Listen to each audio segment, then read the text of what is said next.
이게 어느 단계를 넘어가 버리면 환자분들은 간혹 좋아졌다고 생각을 하세요. 네, 안녕하세요. 닥터김의 척추연구 청담에리슨 송도병원 대표원장 김명훈입니다. 초기에는 주로 허리 통증으로 나타나게 되고요.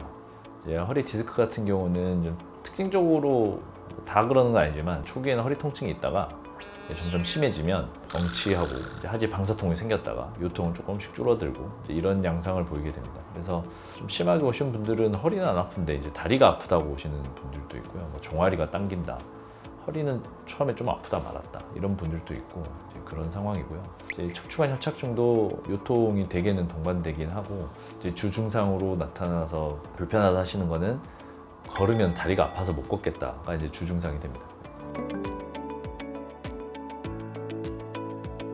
그 환자들이 조금 오해를 하는 게 내가 허리가 안 좋으면 허리가 아플 거라고 생각을 하는데 이게 허리가 아픈 거는 이제 초기에 있을 수 있는 통증입니다.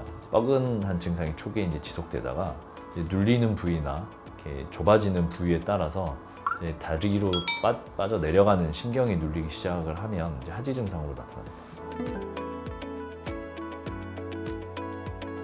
허리에 있는 신경이 이제 중심에서 가지를 치면서 위에서부터 양쪽으로 하나씩 쭉 빠져나가게 되는데 이쪽 엉치 쪽 피부 신경으로 빠져나가는 것도 있고 발목까지 이제 쭉 신경이 계속 분질하면서 나가게 되기 때문에 그 길목에 따라서 이제 통증이 나타나게 됩니다. 뭐 물리치료, 도수치료해서 통증이 없어지면 또 통증이 없는 대로 생활할 수 있어서 굳이 근본을 따지자고 하면 위쪽에서 신경이 눌려 있는 뭐 디스크나 협착이나 이런 걸 해결해야 되는 거긴 하겠지만 약만 먹었다든가 도수 치료를 했다거나 해서 증상이 없이 생활할 수 있으면 또 한편으로는 이제 수술을 좀 미룰 수 있는 거기 때문에 치료 방법의 하나라고 생각을 합니다. 실제로 디스크가 내려간다거나 뭐 이런 건 아니고요. 종아리랑 발목으로 가는 신경이 위에서 눌리다 보니까 이제 그쪽에서 증상이 나오는 거지.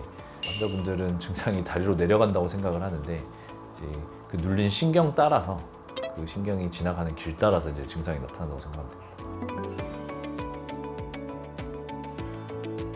신경외과에서 이제 척추관 협착증이 있을 때 나타나는 이제 걸었다 쉬어가야 되는 이런 전형적인 증상 같은 경우는 이제 신경인성 간헐적 파행이라고 하는데 이제 전문 말 용어로 전형적으로 이제 오래 걷게 되면 이제 신경관이 눌리게 되면서 통증이 발생하니까 이제 쉬어야 되는 겁니다.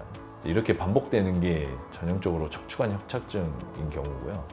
혈관성인 경우는 그냥 뭐 잠깐 서 있어도 이제 통증이 좀 개선이 되는 거죠. 이제 막혔던 혈관이 이제 뚫리기만 하면 되니까. 그래서 이제 그런 차이가 있습니다. 당연히 증상에 따라 다르겠지만 초기에 가장 쉽게 시도해 볼 수 있는 건 약물 치료고요. 이제 약물 치료로 조절이 잘 되지 않는 경우에는 주사 치료나 시술 이런 걸 고려를 해볼 수가 있습니다. 먹는 약은 기본적으로 항염증 효과가 있는 약을 복용을 하게 되는데 염증 반응으로 인해서 신경이 자극되면서 생기는 통증이라서 항염증 작용이 있는 약을 복용을 해서 몸에 있는 염증 반응을 낮추면 신경이 자극되는 통증을 줄일 수 있다. 뭐 쉽게 이제 그렇게 설명할 수 있고요. 이제 주사 치료나 시술 같은 경우는 여러 가지 약을 섞여 쓰게 되는데 국소 마취제라던가 스테로이드 같은 강력하게 항염증 작용을 갖는 약물을 같이 사용을 하게 되고 또 주사나 시술 같은 경우는 액체로 된 성분이 이제 안쪽으로 이제 들어가기 때문에 그쪽에서 염증 반응을 일으키면서 발생한 여러 가지 화학적, 자극적 물질들을 좀 희석시키고 씻어내는 효과도 같이 있습니다. 그래서 진행하고 있는 이제 염증 반응 자체를 낮춰주고 신경을 안정시켜주고 부기를 가라앉히고 이제 이런 효과를 노리고 하게 됩니다. 약물 치료든 뭐 주사 치료든 통증이 있다고 증상이 있다고 하면 당연히 치료를 해야 되는 거고 초기에는 이제 통증하고 이제 저린 것만 좀 나타나다가 이게 어느 단계를 넘어가 버리면 통증을 못 느끼고 이제 마비가 오게 되는데 환자분들은 간혹 좋아졌다고 생각을 하세요. 지금 증상이 없으세요? 그러면 다리에 이미 감각이 없는 상태라거나 이거는 실은 좋아진 게 아니고 통증을 못 느끼고 있는 거니까 오히려 더 안 좋아지는 경우고 대신 통증이 없어져서 전혀 증상이 아무것도 없다 그러면 그렇게 돼야 좋은 거겠죠.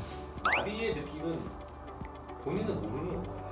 본인도 알아요. 이렇게 만지면 좀 남의 살 같고 여기 좀 감각이 좀 떨어지는 것 같고 그건 좋아진 게 아니고 신경 손상이 더 진행됐다. 이제 이렇게 보는 게 맞습니다.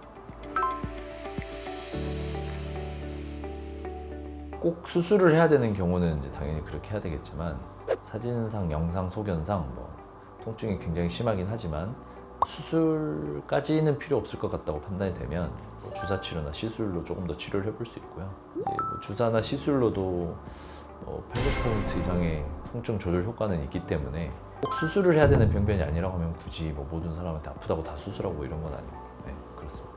첫 번째는 뭐 약물 치료나 이제 주사 치료, 약물 치료나 주사 치료나 이런 시술을 했는데도 불구하고 이제 통증이 조절이 안 되고 일상생활에 안 되는 이제 통증이 남아 있는 경우에 일반적으로 이제 수술을 택하게 되고 그 외에 아까 말씀드린 것처럼 이미 마비가 와버렸다거나 감각이 떨어진다거나 이제 이런 것들은 먹는 약이나 주사로 되돌릴 수가 없습니다. 빨리 신경을 풀어주는 것만이 신경 회복을 기대할 수 있는 거라서 이제 그런 경우에는 이제 빨리 수술을 결정을 하게 됩니다. 척추가 협착증일 때 어떤 약물에 대한 주사 치료 이런 것들을 좀 어떻게 하면 좋을지 마지막 멘트 한 번만 해주고 끝내겠습니다. 참지 말고 치료하자. 이 정도 얘기하면 되지 않을까요? 알겠습니다. 다 같은 얘기인데. 네. 네, 지금까지 닥터김의 척추연구 청담 헬슨 송도병원 대표원장 김명훈이었습니다. 감사합니다.